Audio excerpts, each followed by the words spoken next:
So the relationship between Western academia and almost everything else is not a good one. It's not one of equals. It's not one of partnerships for the most part. Western scholarship tends to look at the whole world, including scholars and academia from the global south, as second class, as junior partners at best, and maybe not as partners at all.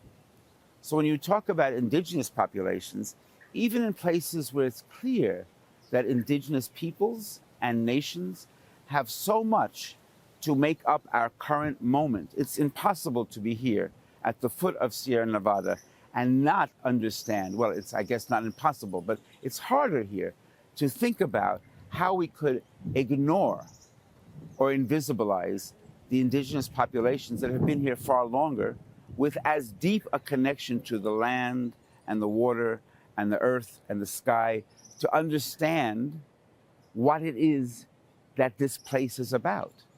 Yet, we constantly, we meaning Western scholars, constantly do just that. We invisibilize, we ignore, or maybe, and this is my own, in some ways, most frustrating moment, we ignore the idea that they have voices of their own. So we have people doing their PhDs or maybe their masters. We have professors trying to get their tenure or to get their position by describing indigenous global South perspectives far, far worse than they would describe themselves. If Western academia is to be relevant anywhere and have anything to say about the future, we have to look at partnership, not at giving voice to others. The way we give voice to others is to take this mic and hand it to them, to take this camera and focus on them.